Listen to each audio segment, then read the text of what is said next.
getting ready to start. If everyone wants to come in, have a seat, grab another glass of wine.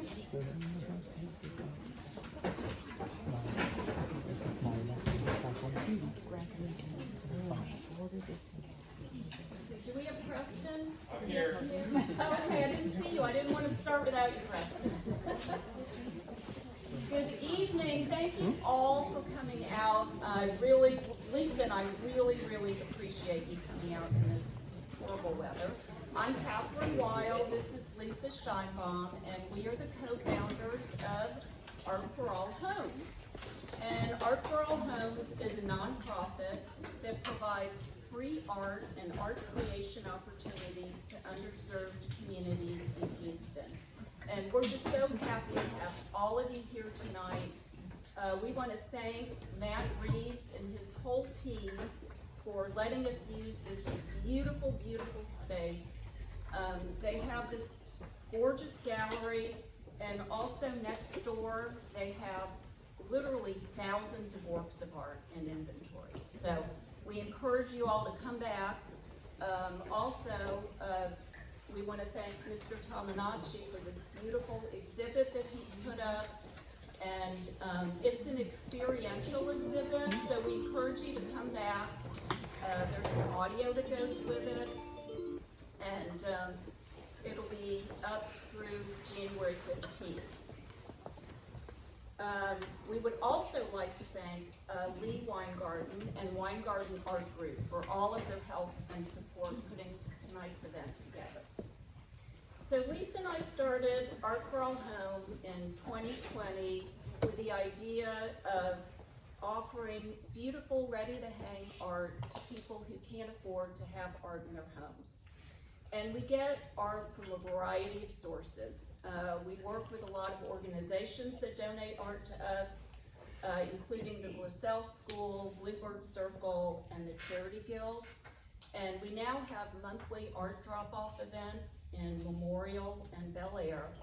And we get art from local artists, people who are downsizing, people who are moving, people who are redecorating. And a lot of times the donors tell us the story that's behind the art that they're donating. Sometimes the donors have created the art themselves. Sometimes it's art that their parent or grandparent has created. So it's really heartwarming for us and for them to be able to rehome this art and just share it with the world. And since its inception, we have rehomed almost 2,500 pieces of art.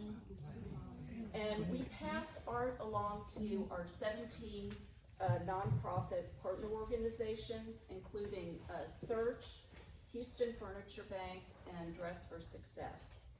And the clients of our partner organizations all get the art for free, and they all get to pick out the art that they're going to have in their home. And that's really meaningful to us, that everyone gets to pick out the art themselves. And a lot of our partner organizations are really working hard to make that happen easily, and have started their own art galleries with our art in them at the Houston Furniture Bank and at Dress for Success. And over the past year, we've also added another exciting aspect to our mission, which is to bring art to underserved communities. In partnership with Interfaith Ministries in Chad, we held several art creation events for recent refugee women.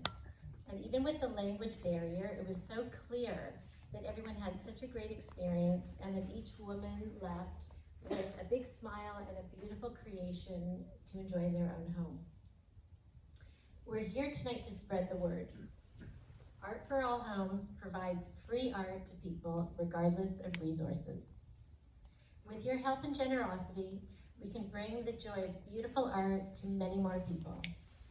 On the entry table, you'll find a sign with our QR codes that link to our Venmo and PayPal accounts, and to our website if you'd like to make a tax-deductible donation or to learn more. And if you have art to donate, please consider Art for All Homes. We would be delighted to speak to you at any time about rehoming art from your home to a new one. Now that you've heard about Art for All Homes, it is my honor to be able to introduce this incredible panel that will teach us everything we need to know about the art of collecting. Everything. Lucky you. The very accomplished Sarah Abare is an art advisor with Weingarten Art Group, where she manages relationships with a portfolio of collectors, providing guidance and expertise through consultation, planning, curation, and ongoing collection management. Prior to joining Weingarten Art Group, Sarah worked at the Walker Art Center in Minneapolis, where she oversaw a variety of learning programs.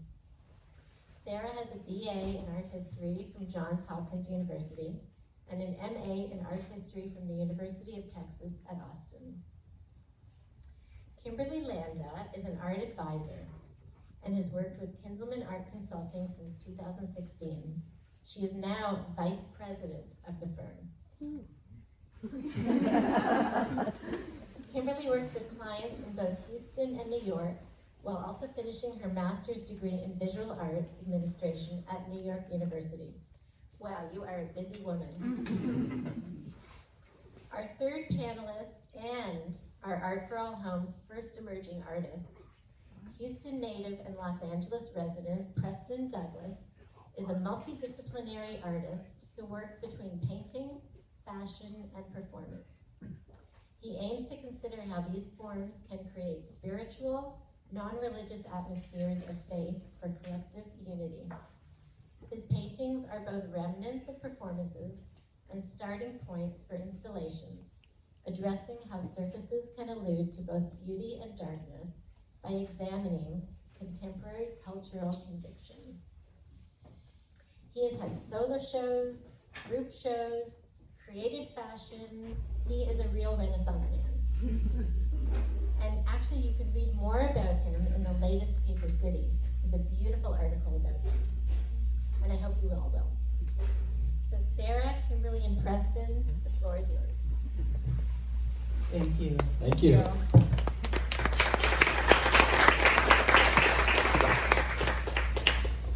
Good evening, everyone. It's really amazing to see so many faces here, especially considering the weather we're having. So thank you all for coming to this event. Hello? Coming to this event. It's such an important cause, so yeah, thank you. The three of us want this to feel conversational, so that's kind of how we prepared is for this to kind of feel like it's a natural flowing conversation. With that being said, I'm going to be sort of the informal moderator. So we're going to kick off with a question, a prompt for Preston, who is kind of the reason that we're all assembled here at Reeves today. Preston's exhibition, Hope is Alive, is on view upstairs. Hopefully you've seen it, or you will right after this. And you know, for Kimberly and I, we've been talking a lot about what it means to be art advisors and to help build collections. For us, it's one of the joys of our jobs is to learn about artists and their practice, and that's just, it's so inspiring for us, and we're so lucky to be able to do that every day. So thought we would treat you all to a little bit of what we get to do and hear Preston talk about his work. And Preston, I think it would be really hopefully interesting and helpful for everybody. You could start by talking about your practice in general, but then also, you know, talk about Hope is Alive specifically. Yes, for sure. Thank you. Thank y'all for coming. We survived some tornadoes and a championship football game, so y'all must really like art. Thank you for the introduction. Thank you, Lisa. I'm just gonna go without the mic. Is that okay? Or should I cut in and out? Oh, hello. All right, I'm gonna do this. Yeah, thank you so much for this opportunity. It is a beautiful experience to come together with some amazing art advisors and art lovers and patrons in an amazing space. Thank you, Matt, for hosting this event. This is a really exciting gallery. To speak a little bit about the work and my exhibition and my practice, that's a big question. Yeah. I think the 3 sentences that Lisa read, that took me 6 months to do. I mean, I'm serious. I hired one of my favorite curators in New York City we had like 10 Zoom meetings to come up with 3 sentences. So, long story short, I started in fashion 10 years ago. I'm from Houston. I moved to New York in 2019. 4 months before COVID, and lived there for almost exactly 4 years, and I moved to Los Angeles this summer. For tax purposes, I live in Houston. 6 months a day. You know, being a fashion designer was never considered being an artist. I had a meeting with Vogue in 2018, and the lady who I was meeting with was like, "You're an artist, you're not a fashion designer." I was so offended at the time.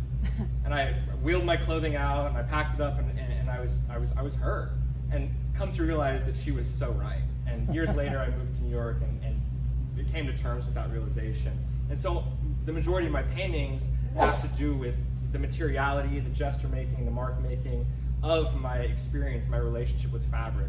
At the end of the day, canvas and linen are fabric, right? These traditional painting materials. Why am I limiting myself to these materials when I have a whole understanding, relationship, personal knowledge with these fabrics? And so the show upstairs the work ranges from 2018 to 2023. I finished the latest zipper painting 2 weeks ago, and it really is a little small sample platter au revoir of my process, and being able to see that in one space has been really nice. The exhibition title "Hope is Alive" comes from the zippers. They say hope is alive, and that was kind of born during COVID. And that message, I think, is inspiring to myself at least, and I believe that painting has spiritual energy in someone's home. And I want to imbue hope, even though a lot of the imagery and the content behind the beauty is challenging, is dark. So that's kind of where my mind's at with my work, and it's an ever-changing thing. So Can I interject? go ahead. Is my mic on? Okay, I'll project my voice.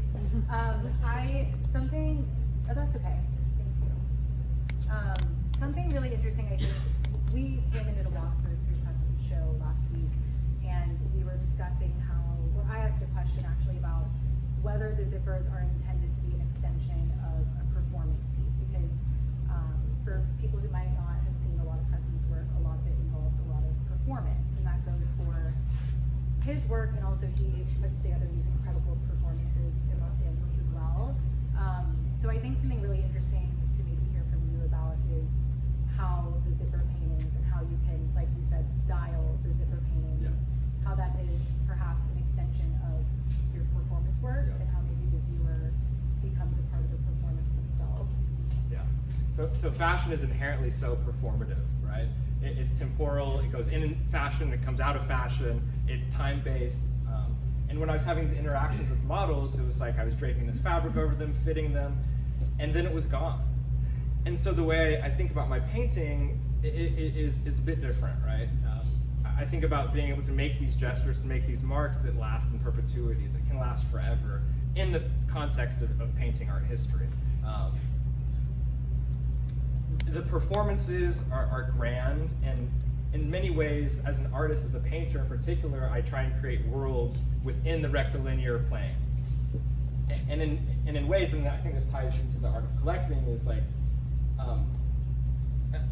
a collector can't purchase the entire performance work that I'm doing right now. But through these paintings, they can acquire a part of it, and a part of all the previous work I've done, all the previous performances I've done, and a part of all the future performances that I've done. On a more specific level, in regarding to the zipper paintings, if you look past the zipper, I think with Marcel Duchamp's Top Donné and the Philadelphia Museum of Art, there's a little peephole, and you look through it, and there's this whole world. Addressing the inherent sculptural nature of these paintings, where it's not just, this rectilinear, two-dimensional plane that I got so sick of seeing during, COVID, scrolling Instagram. I want painting to be an experience. That's why I like installation, that's why I like performance. I want that spirituality to come through the actual fabric and resonate with the viewer. Harder to do when, you have art lifeguards watching you or other people, but when you're in your home, it's like, okay, I'm here. And there's an energy exchange between it. I think about the stretcher bar, which is the traditional, thing that this canvas is stretched over, usually wood, as body. And the armatures, the legs, the arms, like I treated my models. And draping this fabric over these armatures in a much more intimate way when it's just me in the studio with the painting, because the model inherently brings their own humanity into this relationship, this collaboration. Fashion is collaborative at the end of the day. Art is in many ways too, but I was attracted to painting for that intimate experience where I could be more vulnerable. I think a lot of the way you speak about your work, and I don't know if this is intentional or not because of the topic of our discussion today, but you speak about your work in a way that suggests that you're thinking about where it will live, right? Like it's going to be in somebody's home, hopefully, where they can interact with it. And so I think that's a really nice kind of segue for us to kind of move to this topic of collecting, building a collection, how to, starting that off. And that's something Kimberly and I work with clients every day to do. But Preston, you also have this perspective as an artist, thinking about where your work will end up. So I think we can have a really rich conversation about collecting. And when we were discussing kind of how to approach this, as we were planning for this panel, I mean, it's like, where do we begin and how do we cover this in 30 minutes? Because it's a massive, and the art world, if, many of you might be aware, the art world can feel very opaque and inaccessible. Our jobs are to make it less so, to give some insight and helpful information to make it feel less inaccessible. So I hope we can have a little bit of a conversation about, just generally kind of why collect art? Like, and I know that's a massive question, but I think there's something that the three of us, can kind of discuss that could be really fruitful and hopefully informative, regardless of your level of experience with art. So I'll just throw it out there, like, why collect art? If somebody is a novice in the art world and they come to you and you're like, I'm an art advisor, and they're like, what does that mean? And why should I collect? That tends to be the first question, is what does that mean? That's such a great question, and I love that question because it's so broad, and like Sarah and I were discussing it a little bit earlier and saying, as advisors, it's like we work with so many different types of collectors, whether they're corporate, private, younger. Oh, hello. She's back. Whether they're younger, older, established, corporate, private, we work with so many different types of collectors, and I think something really fascinating about our role within the industry is learning about the why behind why people do collect and getting asked, why should I collect? And for me, when I get asked that by clients, I think it's really easy to just tell them why I collect as a starting point and hope that that maybe resonates with them in some way. So I've been collecting for almost a decade, which is kind of crazy to say because I feel like I'm 18 still sometimes. But I get so much enrichment out of my collection because looking back at it and looking at every individual piece that I've purchased or been gifted over the years from artists, they really have begun to serve as somewhat of timestamps of my life and like manifestations of things I've been interested in or hobbies I've had or world events that have really struck me that I've really wanted to purchase a piece to represent that time period. And that might sound really abstract to some of you who don't collect, so I'll give two really quick examples. One being Preston, who's sitting right next to me. So Preston and I met in 2018 at an art event, and I ended up going to his fashion studio at the time, and we were both moving to New York.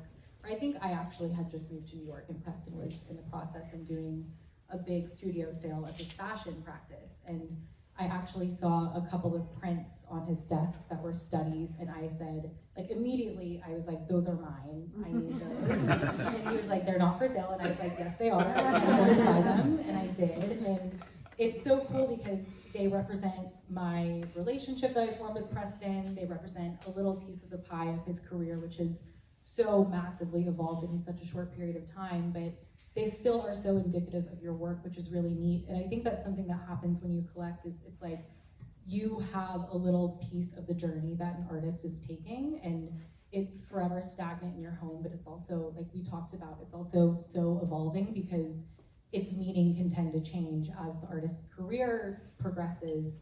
And another piece of mine that stands out that is another example of just how special collecting can be is a piece that I purchased during the pandemic, and it was by an artist that I've really admired for a long time, but she makes very large paintings that I cannot afford yet.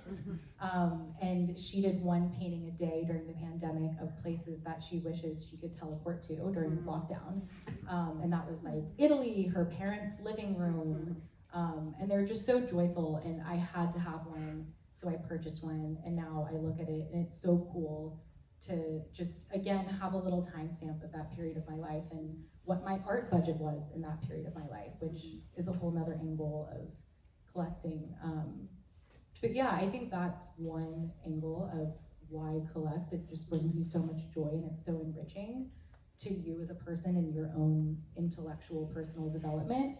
And then I think the other angle of why collect, which is a whole massive conversation that could be a separate panel, is because you're supporting a person, you're supporting a whole community, and I think that's something maybe Preston is a bit more equipped to speak to, but I mean, case in point is the piece that I bought from you that it's funny to look back at.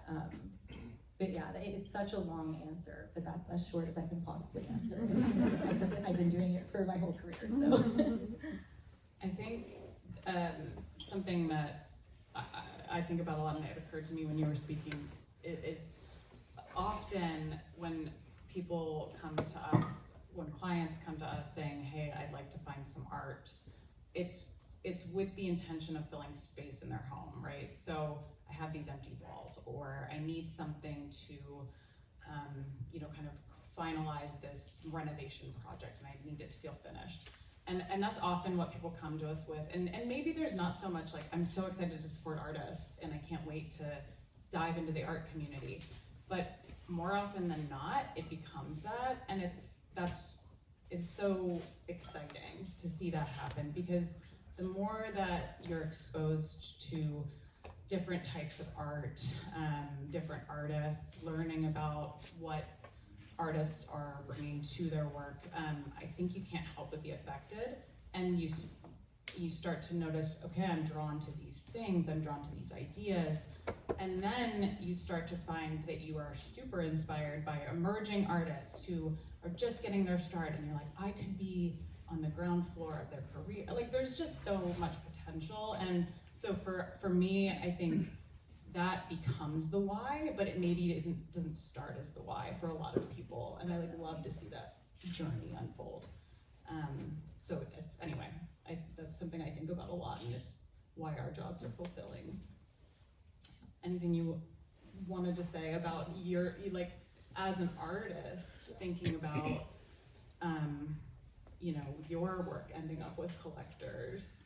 I think oftentimes we think about the collector coming to save the artist financially and rescue them. We think of Gertrude Stein, this idea of the collector who kind of discovered Matisse or Picasso. Well, Picasso was selling his work out of a literal junk store till he was in his 50s, and then, he's Picasso, I think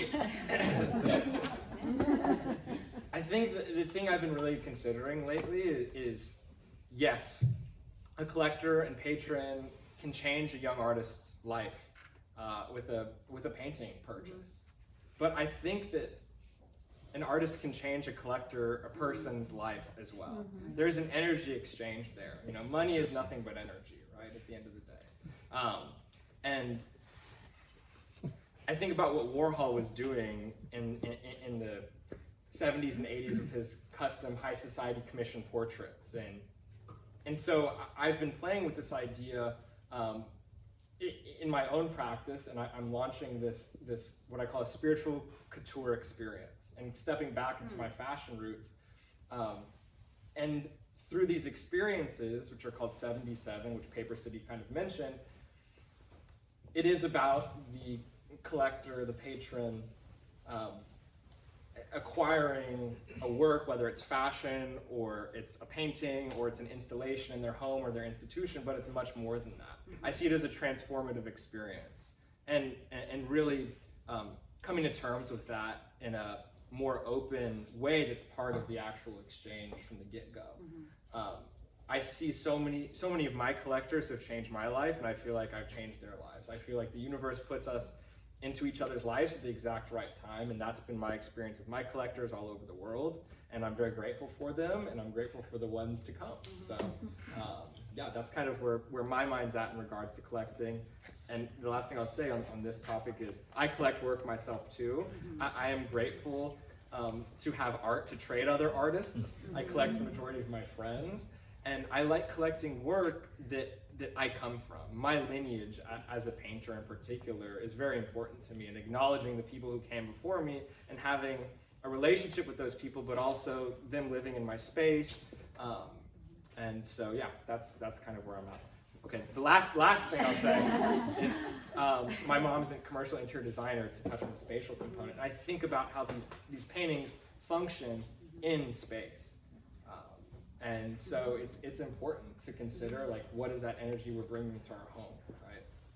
I have a question Go for for it. Preston. It might be a bit off topic, but I'm just curious. So when and we kind of talked about this earlier, Sarah, but sometimes when I'm showing a client a piece of art, I just want them to buy it so badly because I feel so emotionally attached to it, and it becomes like a baby that I'm selling, which sounds weird, but I feel like if you work in any capacity of sales, you understand what I mean.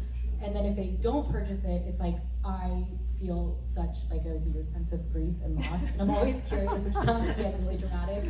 I'm always curious from an artist standpoint if you ever have, just what it feels like when you have to part ways with a piece that you feel really emotionally attached to.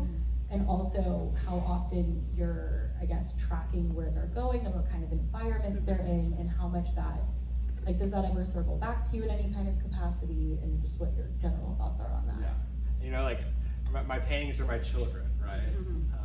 But they need to go and live their own lives. And They're also my children. Exactly, co-parenting the paintings. You know, yeah, of course I'm sad, and I experience grief when I let go of a work that I'm attached to, that is really a special moment in time. Like, these paintings, they are remnants of performance, the remnants of my life. Like, my work is my life, and I'm learning and exploring through these mediums. And for someone to be able to acquire a piece of me, really, at the end of the day, an extension of myself, is a special thing. You know, if the person's not right, I won't let it go, right? And so there is a special relationship and exchange that happens between that, and you know, I don't know, it's an interesting conversation. Yeah, it's not just about I like this, let me buy it, right? Yeah. It's more than that for me. I think I'll maybe ask one more question if we have time, Lisa, and then we'll open it up if you all have any questions.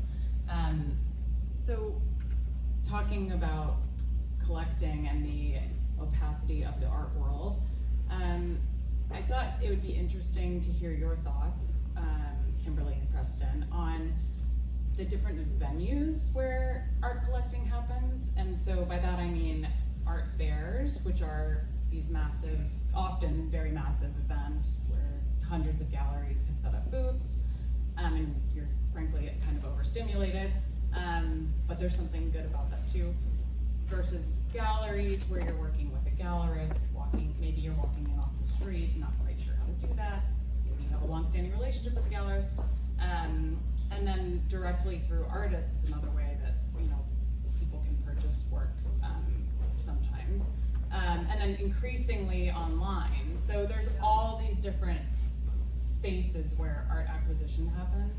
I'm curious if we can just kind of quickly talk about maybe the pros and cons, or our experiences with those spaces. That's a great question. I think it's very overwhelming. There are more and more channels for seeing, buying, and appreciating art, which is wonderful, but also can be quite overstimulating and daunting to a new collector, especially. I think art fairs are an excellent way to, I would say, speed date art. Yeah. I think it's a great way to go to a fair, dip your toes in, see so much that you want to go like stare at a blank wall for a couple days. But I think it's a really good way to learn how to have the important conversations that are necessary to learn what you like, to feel more comfortable around art, more comfortable talking about art and interacting with it. I don't encourage clients to go to fairs in the mindset of acquiring, because I think it can sometimes, just in the topic of pros and cons, I think it can sometimes instill a lot of pressure. It's almost like being at a sample sale. It's like you have to buy something and you're getting pressure put on you from a lot of different angles and you haven't even seen everything yet. So I think fairs are really wonderful in the way that it brings so many different galleries together and so many different medias and price points, and it's a great way to consider yourself just a student of art, but I don't think that's the best way to go in as a collector for the purpose of acquiring.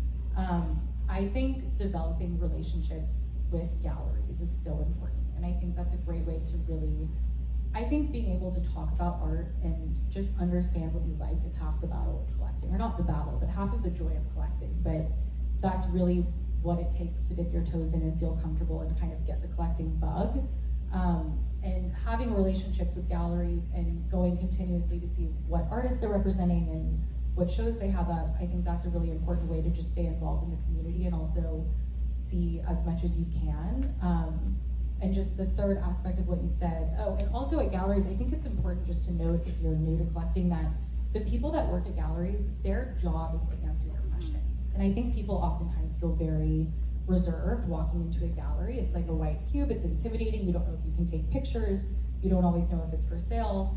And I think you'd be surprised if you just ask one simple question to the person working behind the front desk. A, how excited they might be to engage in conversation. They're probably doing busy work and they'd rather be talking about the art on the walls.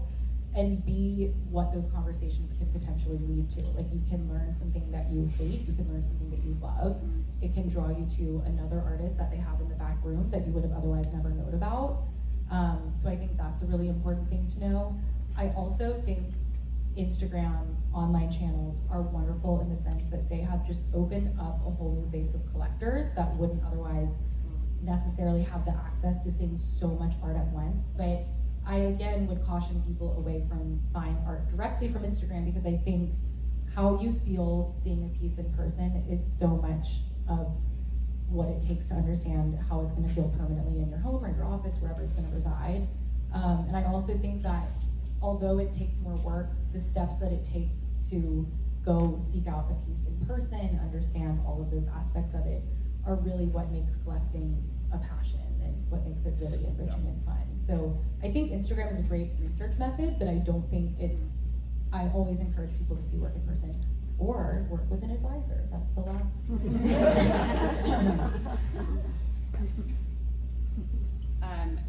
I think that also connects with your point about galleries. You know, having these relationships is so key to finding work, knowing about work. Like 95% of work at a gallery is not visible at any given time. So to have those relationships is critical, but also for many people, who has time to have all the relationships? We do. That's why people work with advisors. So I think that's something. But when you're early on in your collecting career, absolutely, like, go visit the galleries in your community, get to know those gallerists. They love art. They want to talk to you about it. It doesn't matter if you're not planning to buy something that day. I was actually just at Art Basel Miami was last month. It's a very big art fair, and I was there on one of the public days, so when anybody can come. And I think the belief is that that's often a frustrating day for the gallerists, because it's just crowded and most people aren't buying anything. So I went up to ask one of the gallerists, and was like, how's today going? And he was like, oh, I love public days. Like, everyone comes up to me, asks me questions, they want to know about the art that's on the wall. Like, they're not there with the intention of only buying and like what's available and what's the price. They get to actually talk about the thing they love. And so that was such a nice lesson for me to take away, that like, that is why they are there. So I think I love that you made that point. Really, Relationships and questions, you know. the more you know. And on my end of things, a museum acquired one of my paintings earlier this week. And that's the first time a work has been acquired by an institution, and that relationship began on Instagram. My main dealer in the Hamptons found me on Instagram, and she began as my collector. And then she turned into my dealer, and I have my first museum show happening later this spring in the Hamptons. And so it's, to me, I'm obsessed with art. And so that's kind of like the foreground of these relationships, and then, you know, enacting upon those relationships through questions and just, you know, making friends, really. Yeah. Well, I think we can say a lot more, but we should not for now. But if anybody has any questions, we'd be very happy to spend some time answering those. So we'll turn it over to anybody that might have a question. I'm going to ask a question that's also directed at you guys, but I think the group could benefit from learning about the rehoming, I love that word, the rehoming process, and when you're living with works or you're inheriting works that you know are maybe not necessarily meant to be part of your future, how to approach that decision and what to do. Oh, me.